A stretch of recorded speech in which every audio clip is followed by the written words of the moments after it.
something I can see peering out of that black hole, two luminous discs. The eyes, it might be a face, might be almost but heavens, something wriggling out of the shadow like a gray snake.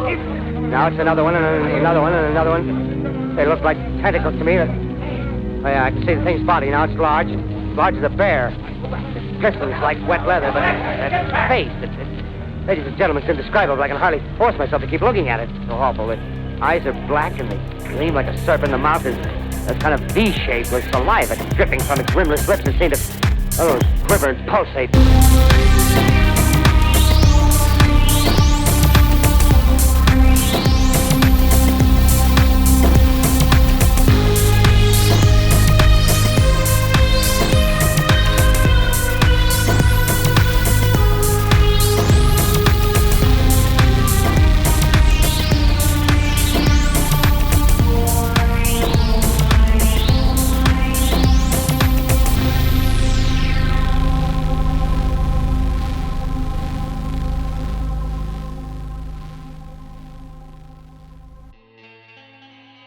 When investigating the candle on the center of Lake Arkansas's only island, Saint and Alistair find themselves staring face to face with Phillip Creek again, but this time under far grimmer circumstances. Phillip Creek is clawing up toward the surface of the lake, toward their rowboat, toward the sweet relief of oxygen. Saint reached down to grab him, uncertain of whether the drowning figure is indeed the late bartender, or just something that looks like him. That did occur to me even in the moment that it was something use up Philip's space to try and fucking kill me. Oh yeah, you said so in the episode, I think. Yeah. And as previously, I get that fucking AI assistant out of here. I don't want to see it. Sorry, my PDF reader was like, "Do you want to use your AI assistant for your own character sheet?" No. Also, Saint in the half chapter. Get that AI assistant out of here. As I'm running for my life. So, as I previously stated in the last episode, which I, was telling the group, would just listen to because I edited it today. If there is a chance this is someone who genuinely needs help and is not trying to fuck us over, Saint has to help him. If this, then that. However, I think it's, while I'm trying to get, killed, probably, I am gonna, if I can, I'd like to roll something to see if this is actually, the ghost of Philip or something. Sure. Your empathetic skill, strikes me. Okay. Well, nothing I have is gonna be fucking better than that. Sure. Your empathetic skill, or rather, your empathy skill, strikes me as the most obvious because that is what you, by and large, use to suss out ghosts and communicate with them. Yeah. But obviously you are welcome to pick anything else or any variation of your skills. Yeah. As appropriate. Well, empathy is my best skill. It is still, it is at a +4, as we all know, because I use it all the time. I do have an aspect that is Veteran of the Damned that I'm wondering may be helpful here.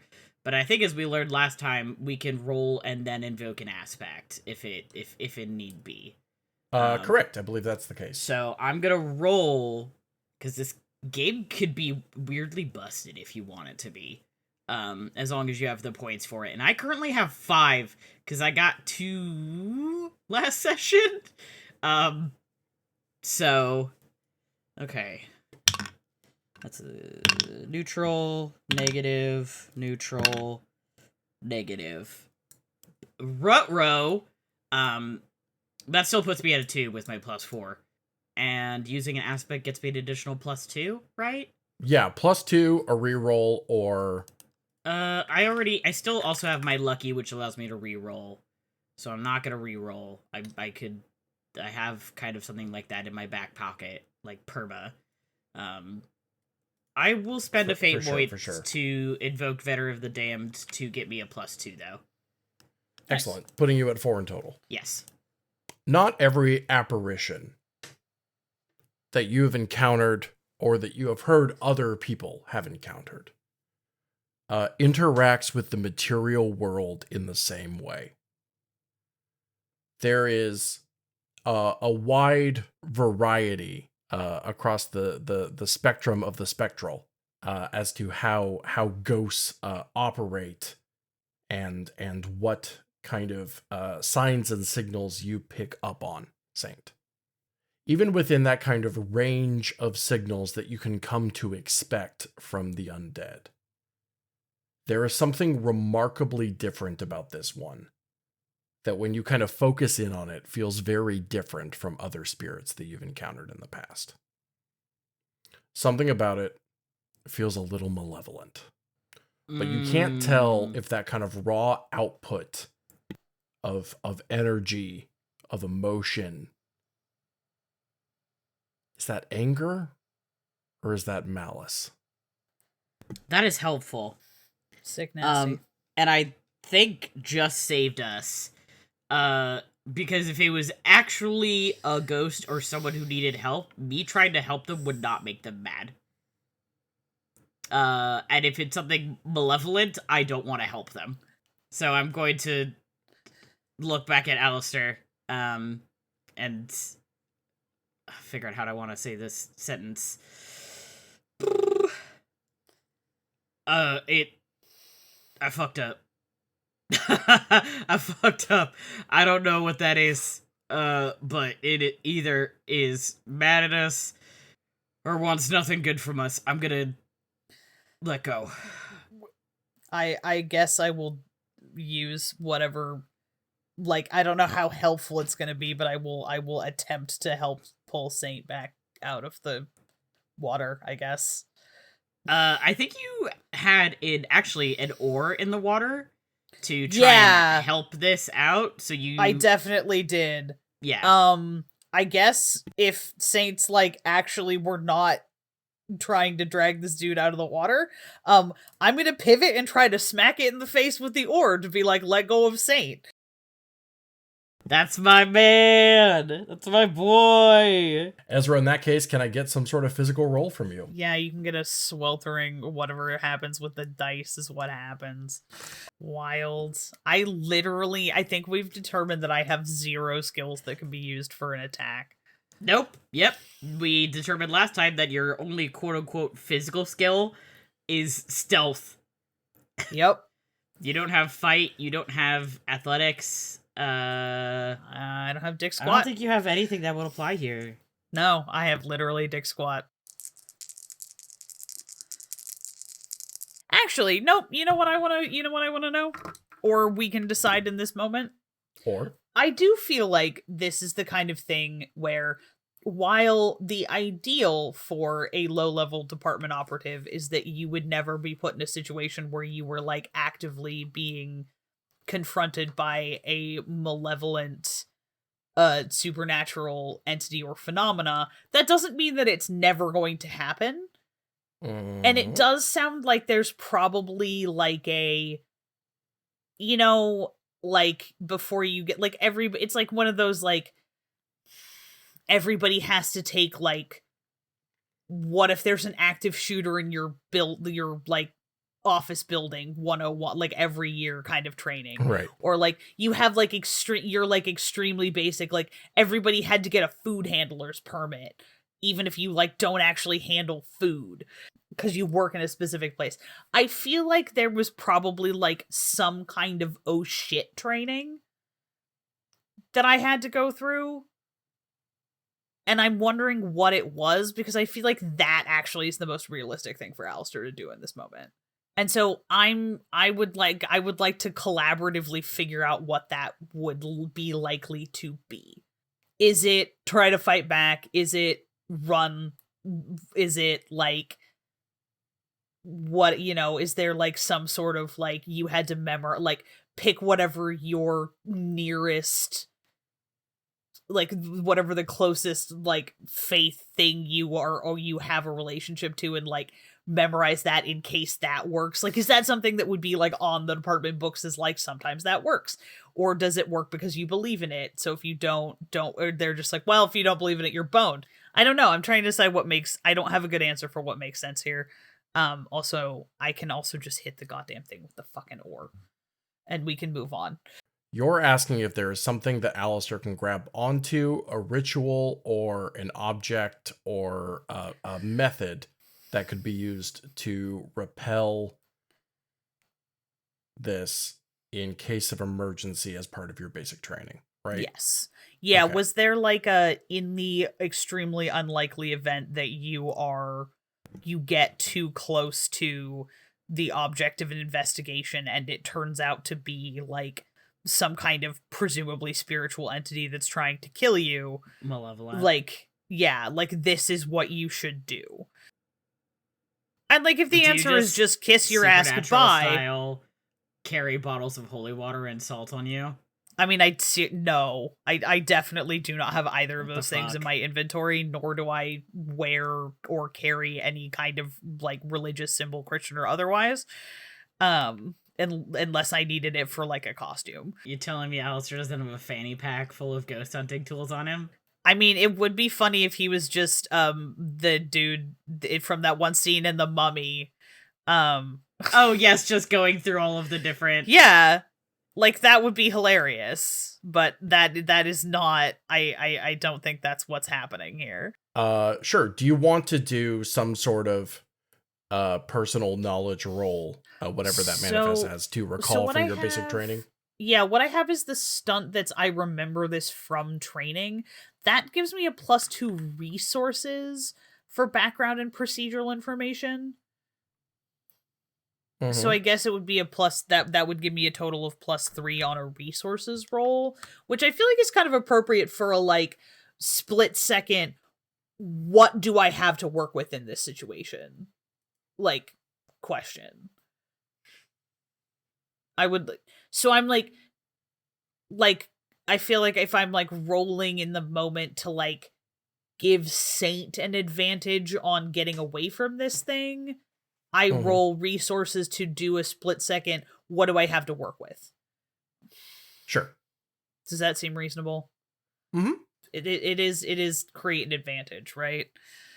Yes, literally. Oh my god. Very much so in this case. For once I fucking remembered the fucking fate terminology. I'm gonna roll some fucking dice and stop talking in circles.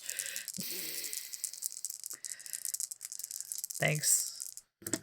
Okay. Oh, nice. Well, that is a 2 positives and 2 neutrals, plus for a total of 5.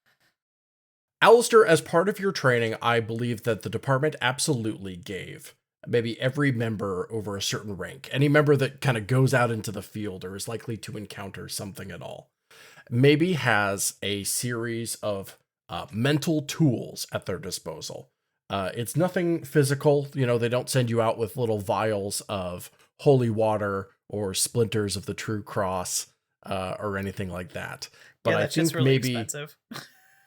I mean, come on, there's so many agents and there's only so much wood that was part of the true cross, right? At a certain point, you're going to run out of wood. Yeah.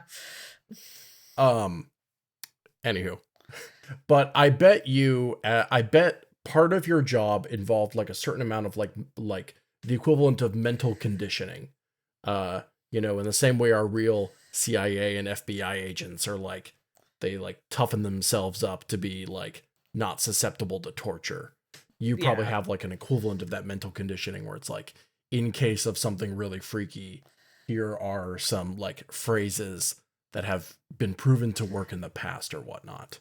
Sure. And it does seem that among the many religious examples, the power of Christ compels you, or get behind me, spirit, or stuff like that. It kind of feels like any sort of, it's almost like mental self-defense rules where any sort of competently and confidently yelled command can disorient or perhaps even scare off some entity like this if you have that level of mental conditioning first, which obviously you do as part of your training. Okay. As funny as it would be for me to start yelling that this guy is trespassing, because that feels like the upper middle class white upbringing thing to do. I think you should do it.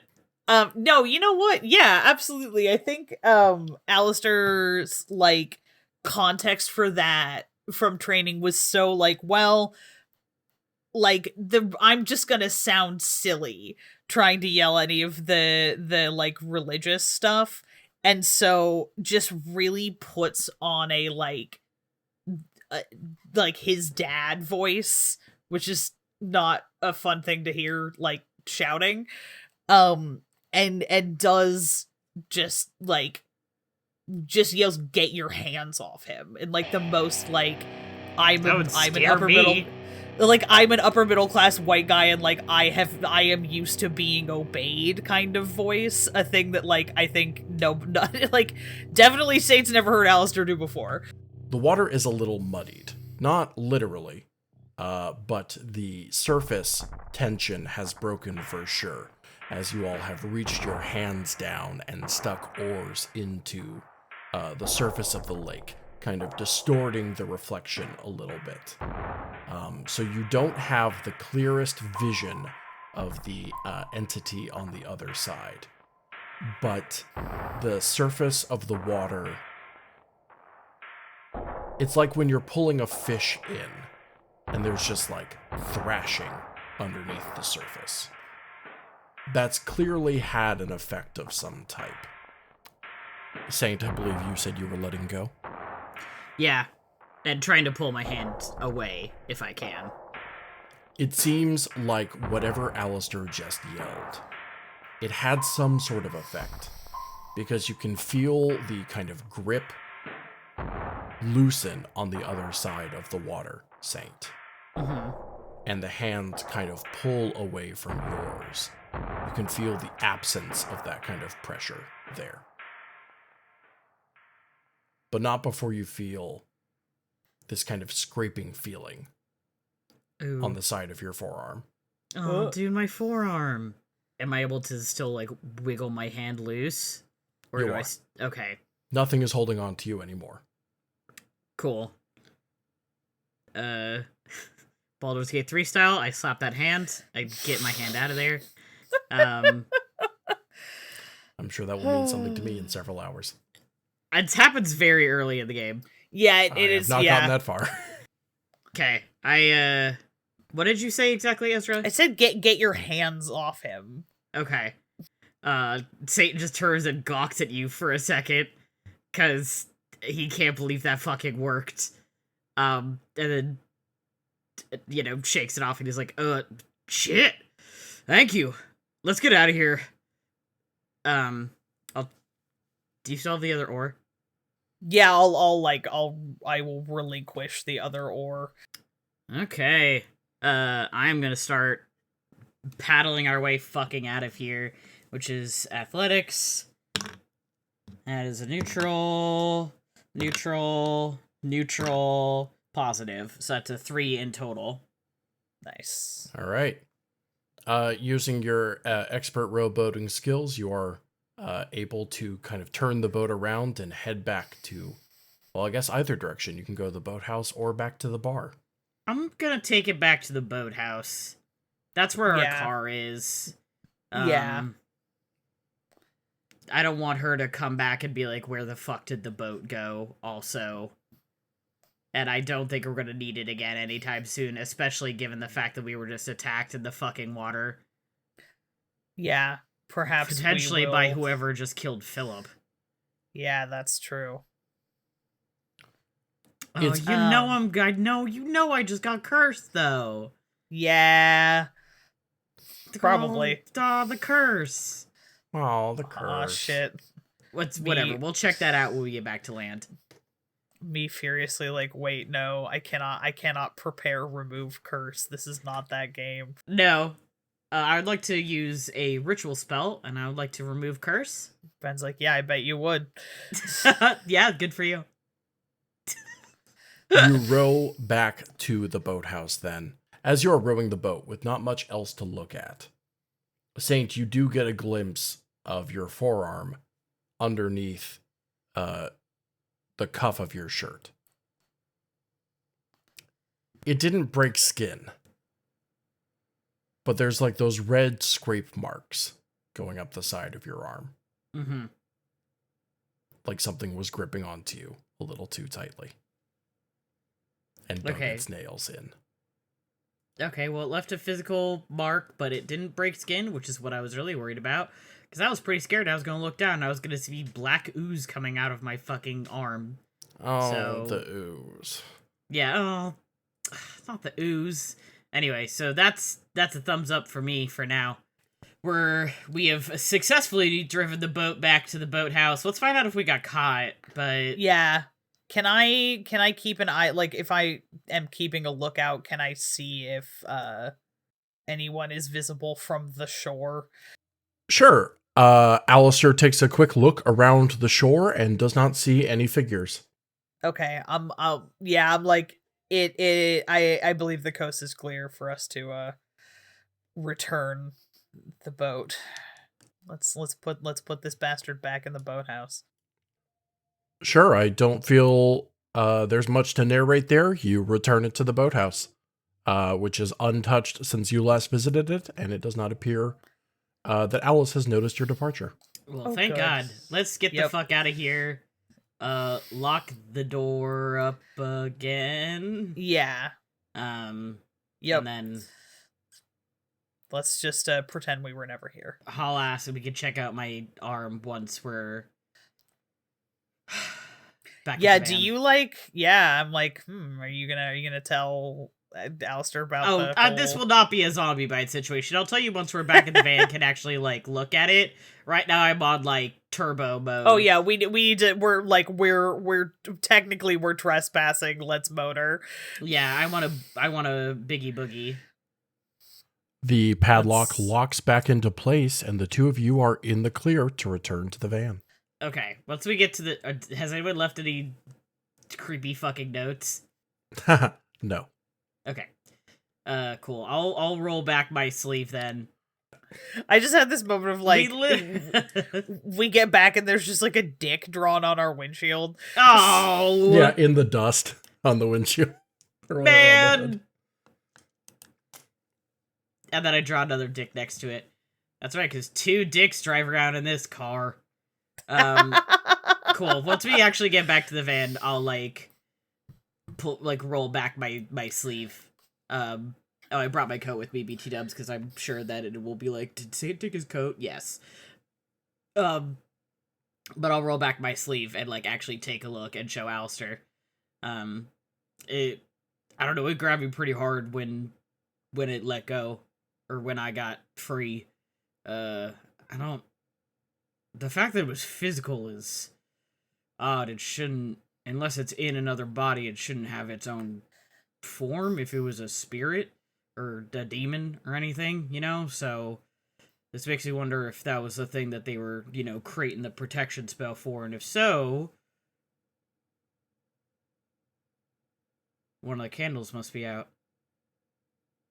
The fact that it was independently corporeal indicates that it is something other than what you initially suspected. It's not a spirit, or not a demon, or not simply one of those things. Correct. Whatever it is, it is a more complex matter. I don't know exactly what, but the whole point of spirits is that they've left their corporeal form behind. Demons come from somewhere else, who knows where, and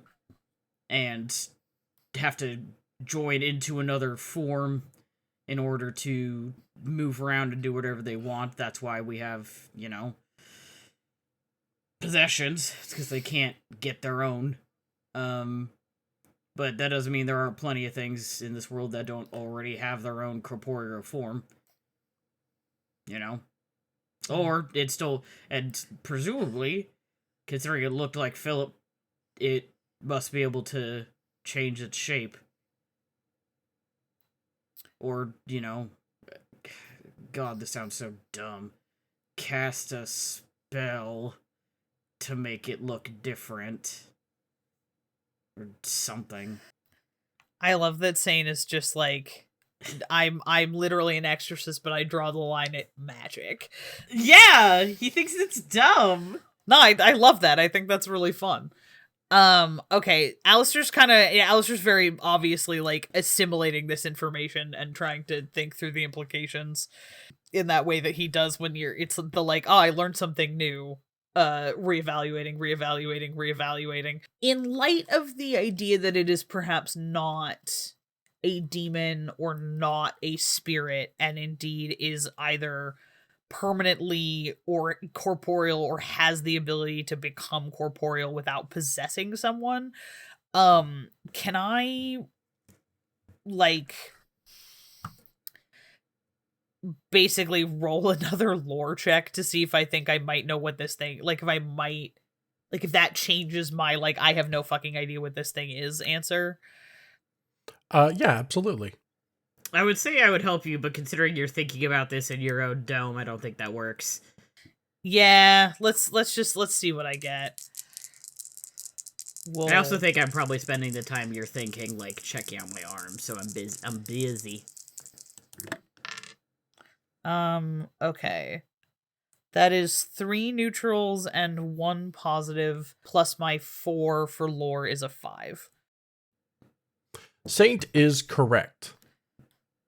Spirits have a tendency to be that. Just spirits. If they're able to affect the real world, it's in very small, minor ways. Moving a cup in the cupboard, or maybe even moving the cupboard door itself. Flipping the pages of a book. It's very rare that a specter... You've read very few reports, rather, of a specter being able to just attack people like that, even if the damage that it dealt to St. Garcia Flores wasn't particularly damaging. This kind of indicates to you that something else is at play. Rather, that this is not just a ghost, but some sort of entity that appears to be able to manifest itself physically, psychically, in some way that it's interfering with you. And certainly it seems to be one that's, judging by some of the weird occurrences at play here in town, is pretty powerful. It doesn't seem to be as simple as just a ghost. Doesn't seem to be as simple as just a ghost. Okay. I guess Alistair's kind of, maybe standing there looking pensive the way that he does from time to time. Trying to figure out what the fuck this thing might be. So I guess maybe I think he maybe looks at Saint. It's just, like, I assume there's been jobs, cases... You've been called in to take a look at that turned out to be something other than your area of expertise. Sure. He's distractedly looking around for a med kit, which explains that, like, the very short answer. Oh, I think I will probably remember that I have, like, and then, like, there's definitely, like, Band-Aids and stuff in the van. Okay, cool. I think he's just gonna clean it. If it didn't break skin, there's not really a need to bandage it up. He's just gonna make sure it's, like, clean. Yeah, there's alcohol wipes in the first aid kit in the van, I'm sure. Okay, yeah. So while he is finishing that up, feel free to continue with your questions. I am not getting fucking demon possessed via a scratch. No. I will not get zombie bit. If it...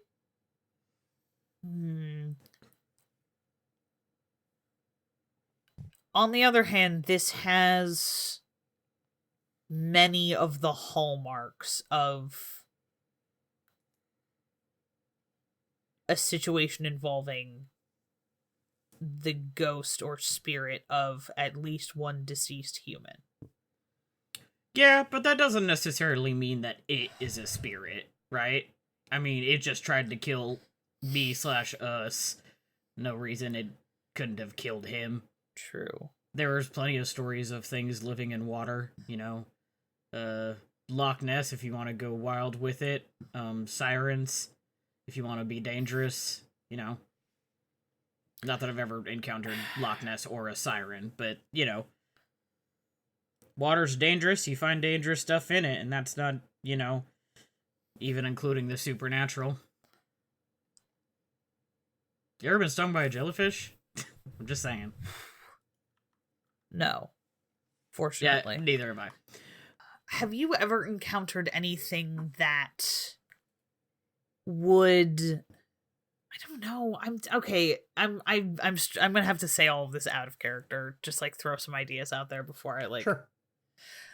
Sure. Okay, thought number 1. Something that traps multiple ghosts. Uh-huh. Or some kind of phenomenon that results in it's something that is things can't people, if they die or something, they can't move on, and they're now part of whatever the malevolent thing is. Thought the second, it seems like it's probably not specifically the lake, because if it was specifically the lake, I would expect the candles to be around the lake rather than including the lake. Does that make sense? Yeah, but I don't necessarily agree. Okay, fair. When you think of most pieces of supernatural media, when you think of what are we doing as a ceiling circle, and like I was thinking earlier, we have the pentagram, the lines are inside the circle. I can absolutely see points around and then something in the center drawing all the energy in. It's almost like a circus tent. No, that makes sense. Okay, so it could be something about especially the lake because itself. the candle is so high up above sea level. Yeah, turn that camera off. Wait, did we determine that this is a artificial lake? Naturally occurring. You looked that up in the book. Okay, thank you. I was and like, even a few if we episodes hadn't ago, I think. And even if we hadn't covered it, you could have looked it up again. Yeah, no. So it's not like a oops, we made a lake on top of something that's mad. We made a lake on top of it now.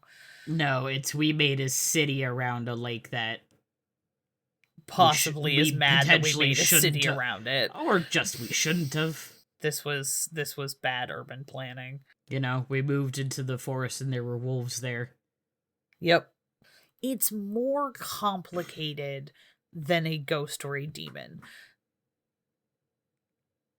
Not necessarily that it's something different than one of those two things. It is. Or it is just different. Or it is just different. We didn't do the little voices. We can count that as an in-character call and response if you want, or we could just do this as hashing it out as our real human selves, as opposed to our ParaScience sodas. Mostly I'm struggling to figure out what else would make sense. So what is the stopping point here? Where's the point in this line of logic where you're getting stuck? I am stuck on if it's not a ghost or a demon.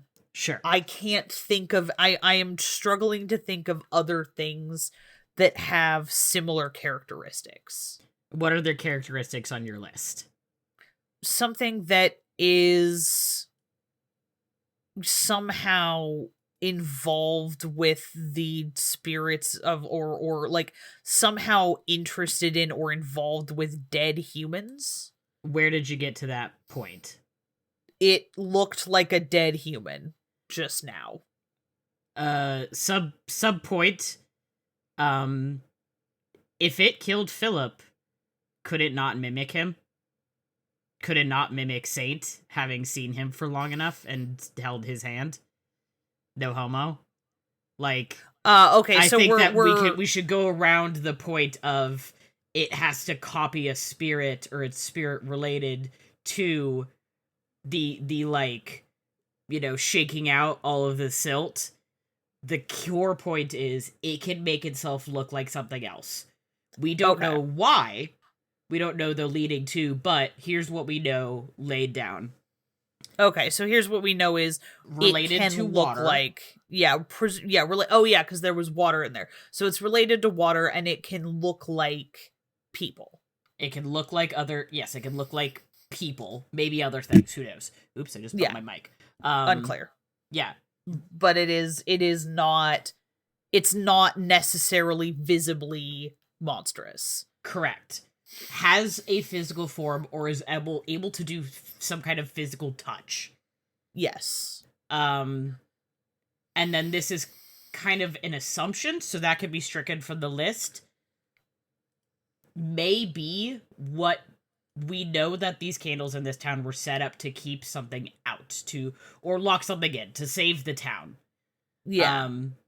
Maybe what the candles were set up for.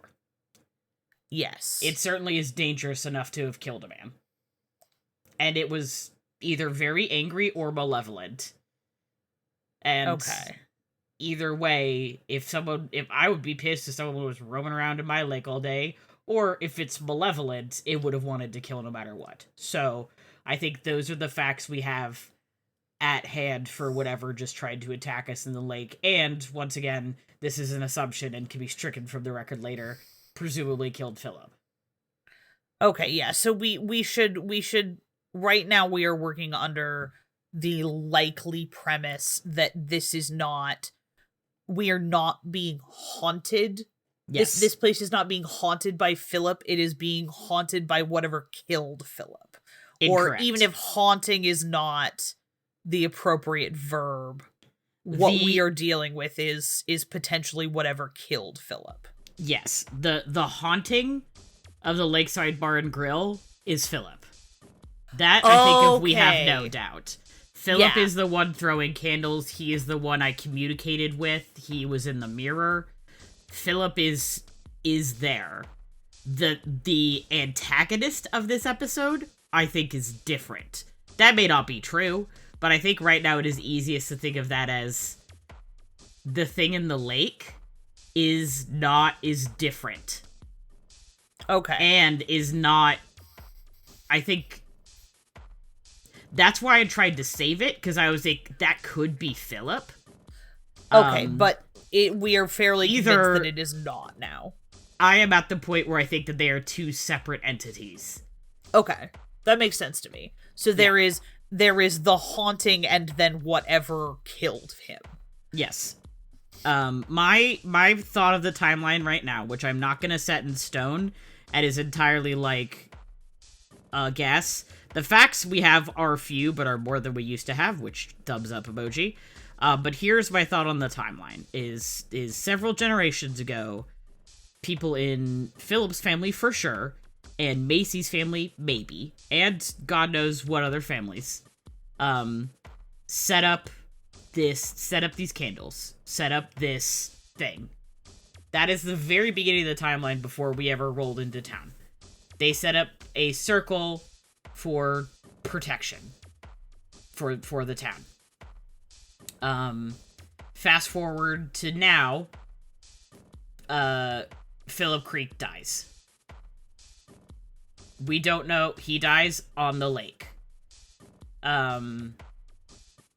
We roll into town to deal with his haunting, because he dies, he starts haunting the bar and grill. We come in to take a look.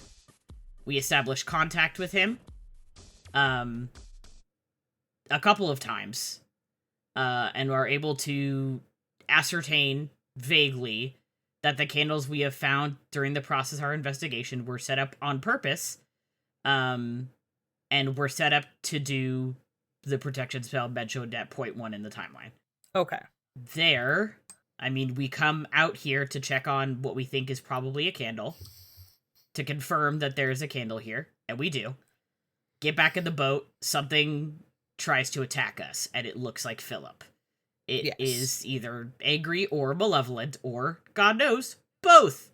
You are able to scare it off, which Sate is going to want to come back to, BT dubs. Absolutely. Yes, I'm able... Yeah. We get You're the fuck able to out of scare here. that off, and we get the fuck out of Dodge, and that's where we are now. Okay. I want to talk to Macy pretty bad. Yeah. Because I think she's gonna have some fucking answers. I think we have And- to talk to Macy. We have to find these other 2 candles. One of them is in the house, which we're already at, but I don't know how we're gonna get Alice to let us in again. She may also have answers, even if she doesn't know it. And the other one is in, like, the trailer park, which we could dig around in. And actually, it might be better to dig around in while people are still at work. So. Yeah. True. What time? What time it? It's probably about 3 p.m. now. I think that we... Part of that was just, like, I also just, like, needed to get my thought. Like, I think, like, this is Alistair's whole job. And these characters are doing this all in sequence, as opposed to recording this podcast periodically.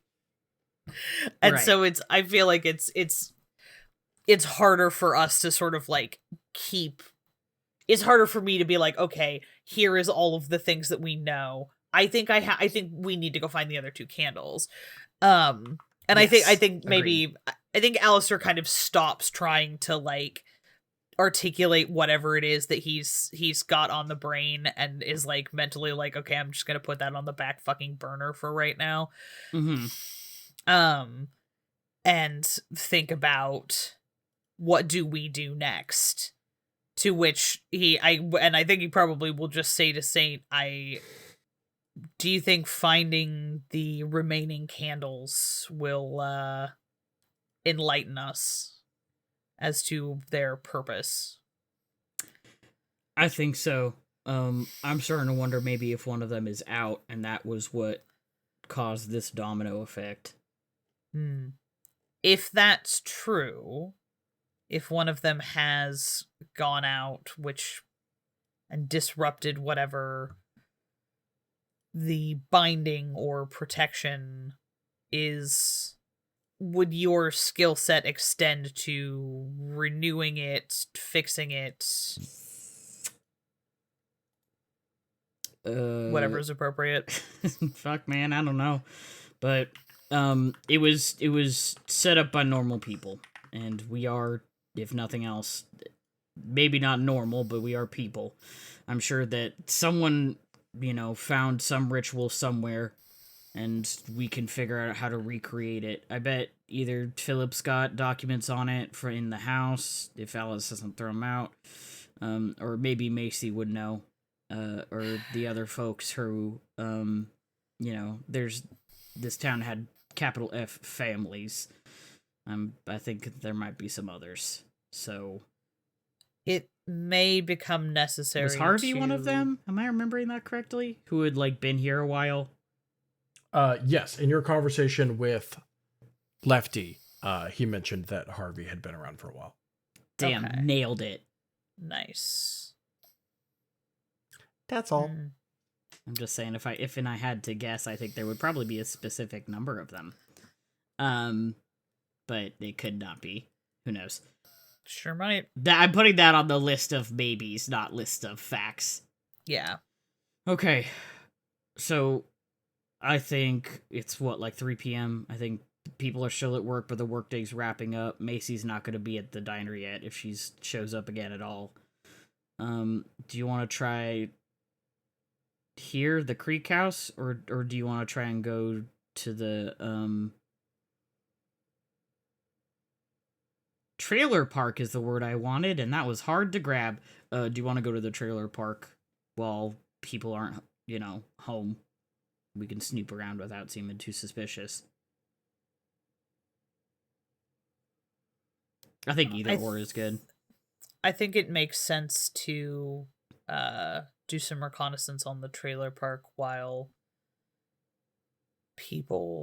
most of the inhabitants are at work. Even if we don't do any closer investigation, and return here when Alice is likely to have gone home, moved on. I mean, if she's staying here, we'll have to come up with something else. I think she is, because she mentioned she's from out of state. I'm wondering if she would prefer to lodge elsewhere, even if she's Where? Find a motel. I guess there's not really a motel in this town, is That's there? that's why we're staying in town. Yeah, that's true. That is why we're I mean, maybe we're she can be yeah. convinced to go to the bar, but I kind of doubt it. I know Lefty did mention he was going to call her, maybe. But I don't want to be like, hey, can you convince her to come here so we can check out her house without her there? No. I think, can we start to drive? I'll ask you questions while we drive, but yeah, let's hop back in the van and start heading for the trailer park. I am, yeah, I feel like Alistair's out here just thinking like, I don't want to, but I'm starting to feel like we're going to have to fucking try to tell Macy what's going on. Yeah, that's gonna be an interesting one. It's like, oof, attempt to read civilians in on the situation is like an absolute last resort, but if she really is connected to this thing. Well, good news, I have a +2 rapport when I tell the truth to people to get them to do something I want them to do, and I am going to tell her the truth to get her to do something I want her to do. I suppose we should drive over to the trailer park, while and I will be sitting there. I know you want to ask some questions. I'm mentally going like, one, maybe we should read Macy into the situation. 2, I wonder if I can inveigle an invitation to dinner from Harvey. That's a very good point. I would very much like to talk to him. I was pretty impressive what you did on the lake there. You just yelled at it? Was there any, I don't know. I don't see something like that very much. Were you trying to invoke something specific, or did you just holler? Emergency training instructed us to, in the absence of any in the absence of traditional faith, rely on our expressions of mental fortitude and authority. Well, you certainly got that in spades, so makes sense. Which one of us is driving? Alistair's driving, I assume. Okay, Satan unbuckles his seatbelt and goes digging back for one of his journals. Oh, for fuck. I'll be right, but just keep driving, it's fine. Give me a second. God damn it. Like, Alistair's just like... Alright, I got it. Alistair just looks over at him and very calmly is like, this vehicle is insured by the federal government, but that only covers a certain amount of, what's the word I'm looking for? It's like, what's the nice way to say dumbassery? That's it. Reckless behavior. Yes, this vehicle is insured by the federal government, but that only covers, certain acts of unnecessary recklessness. Well, don't fucking crash then. 10 and 2, eyes ahead. It is hard for me to not picture Saint rooting around in the back seat, like when Winnie the Pooh gets stuck in the. Yeah. Okay, I get back in the seat and he buckles his seatbelt and he's got a pen and he starts like scribbling. No, I mean, basically everyone I've run into has had their own. I mean, not all of them were quote unquote traditional faiths, right? Obviously, that's not my thing. But everyone has relied on some sort of faith or belief, traditional or not. But I guess, your own willpower is believe in yourself, right? That's what they always say. They got those signs that you can buy at Target if you're a white mom. And he starts kind of like muttering as he's writing. I think Alistair kind of thinks about it for a second. And he says, while it's primarily a matter of one's own innate, not innate, While it's primarily a matter of confidence in one's own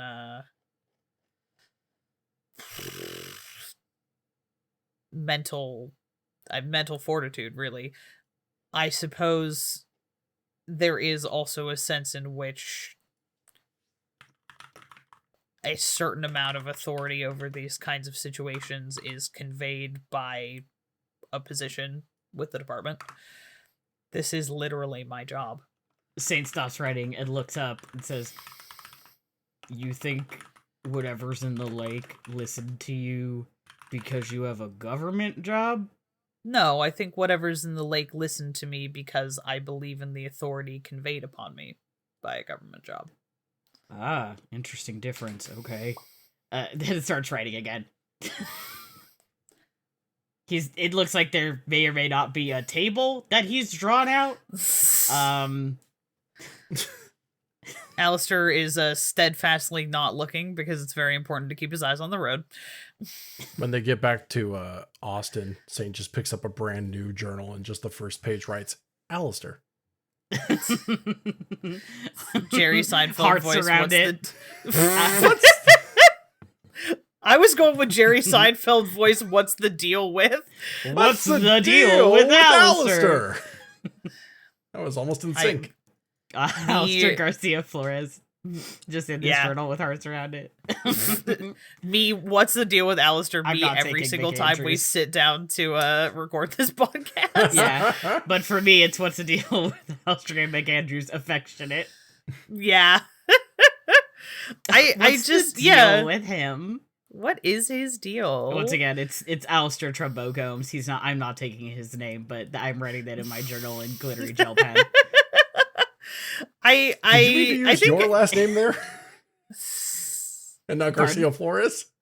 Yeah. Okay, yeah, because I'm marrying 100%. him now. No, I was just curious which one of you was fantasizing about him. Both. I said both, and I mean both. Well, shit, I only have 3 left now, but hell yeah, brother. And you're blowing them. I'll give you one. It's okay. Yeah, we'll share. I can do that. They let me. I feel like Alistair does kind of have to sit there for a second and like think about what he just said, because he's been sort of steadfastly not thinking about, he's been thinking about this in the context of like his own personal curiosity, but not necessarily in the context of like an assignment, because it isn't one. Right. He is so off the books now. Yeah, my man is 100% off the derrick. If you were, and I'm flipping to a new page, and starting a bulleted list. If this was an official job, for the department by now, would you have called this in? Or are you at the level where this is something you'd be allowed to handle? I'm asking for department secrets, but, like, he's not actually thinking about the fact that he's asking for, like, secret government stuff. He's absolutely thinking about, like, in the name of science. Oh, that's a very interesting question. Tee-hee-hee. Both in terms of I'm not sure what the answer is, and I'm not sure if Alistair would tell you the truth. Is this even? I mean, if there was this standard haunting and you didn't have a, do you work in pairs often? Is this like a X-Files situation, or do you just generally run solo? I feel like I've always seen you by yourself, but I don't know if that's First canonical mention of X-Files in continuity by a character. We have split the fourth wall.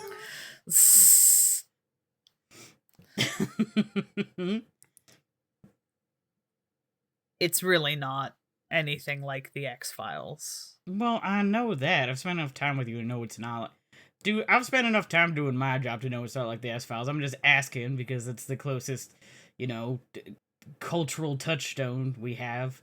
I'm not trying to be like your grandma at Christmas asking what you do. I think how I will choose to respond to that is you just asked several questions. I did. And so Alistair, what he says it is whether operatives work alone or in pairs is heavily dependent on the situation and the nature of the potential phenomena involved.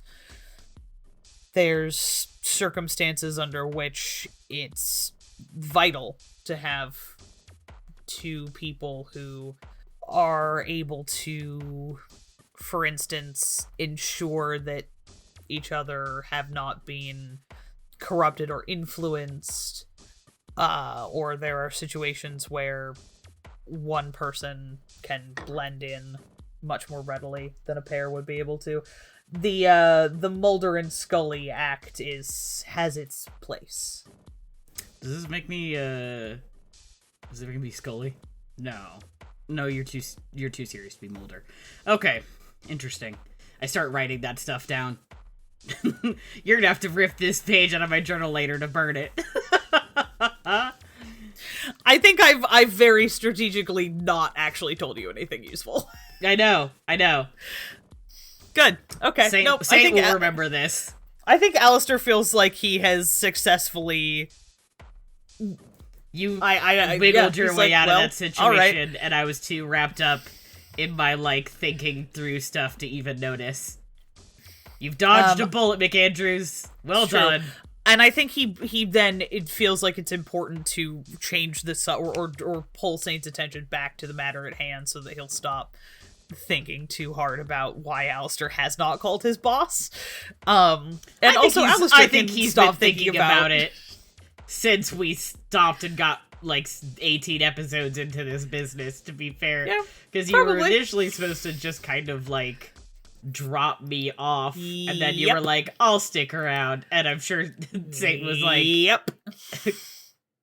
Noted. Okay. That is absolutely what happened. And I'm sure for an episode or two, he was just kind of waiting for you to call somebody, and you still haven't, and he's like, okay, I guess we're going off books here. Yeah, well. Anyway, back to ghosts. Anyway, so we're changing... Does this strike you as the sort of situation in which each candle or element of the, let's call it a ritual, would have some form of inherited guardianship? Maybe. Or be tied to family bloodlines in any way? The odds aren't zero. I mean, I think it kind of depends. It could be either. My guess right now is it's one of two. It's either it's an inherited thing, is in our family has always been trusted to keep care of this, but if I passed the buck to a close buddy of mine, that would be fine as long as someone was doing it. Or it's literally a family line thing. They did a blood ritual or some shit, I don't know. Where it has to be someone from that family taking care of it. Either one, I think, would make sense. I'm kind of hoping it's the first one, because if one of the candles is out and whoever was supposed to be the guardian for that candle is gone, we're in trouble. Gone or has gone rogue. Someone purposely blew out their candle. We're not gonna like that very much. So I guess I don't know, but we don't want to start counting our chickens before they hatch. I think it's something to keep in mind, though, and then that is something to bring up to Macy. If and when we talk to her. Though if she tries to ditch town, by God, I will go get her ass.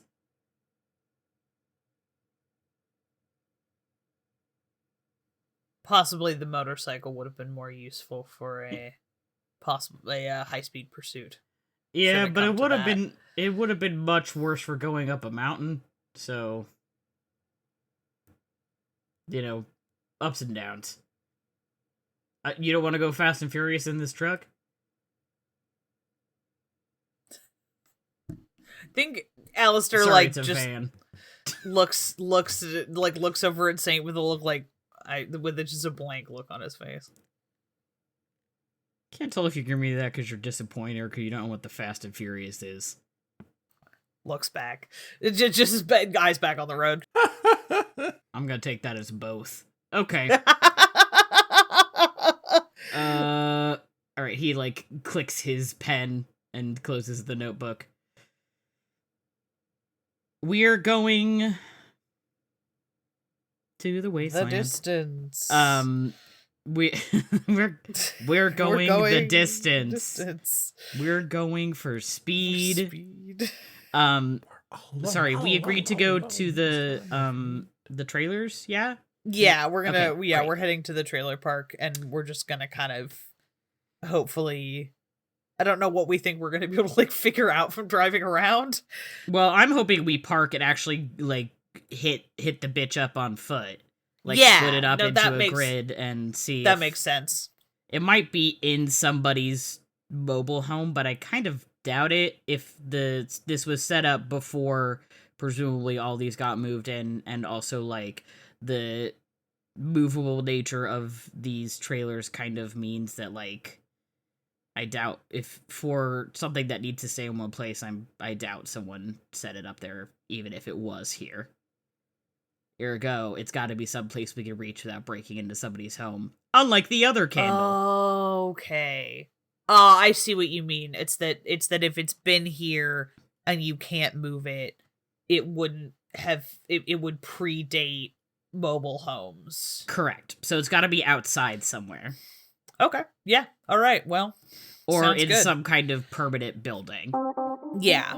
Cool. Well, yeah, I mean, I guess let's once we get there, let's fucking go. Let's get out of the van and go for a wander. You arrive at the mobile home park on the east side of Lake Arkansas. As you have noted already, it is highly unlikely that anybody is going to be here given what time it is and where the other residents of Lake Arkansas are right now, either at work at the refinery or at work at the Lakeside Bar and Grill. It seems for the moment that you have free range of the place. And I'll give you that free range next time. What you've been listening to was ParaScience, a glimpse into a world unknown. It is an actual play horror adventure told to you through the Fate system. Our players are Ezra Kaye as Man in Black Alister McAndrews, and Matty Trumbo-Gomes as capable young man St. Garcia Flores. As for myself, I was your game master and disembodied voice, Ben Hamlin. I also produced this show, with editing assistance by Matty Trumbo-Gomes. Our theme song was by the incorporeal Johnny Rinaldo, and our logo was created by the haunted visage of Terra Bosart. This show is brought to you by Infinity Break, where we're telling stories our own way. You can check out our website and all of our other shows at infinitybreak.net, and I would encourage you to join the haunted chorus of voices at the Infinity Break fan Discord, bit.ly/Infinity Talk. That's capital I Infinity, capital T Talk. We have a Patreon at patreon.com/Infinity Break, where you can start donating to Infinity Break for as little as $1 a month. Finally, if you listen through Apple Podcasts, don't forget to leave a review. Reviews help us rise in the podcasting charts and help more people stumble across our show like a body in the woods. That's all for now. Let ParaScience gaze back at you like a face in the mirror that isn't yours.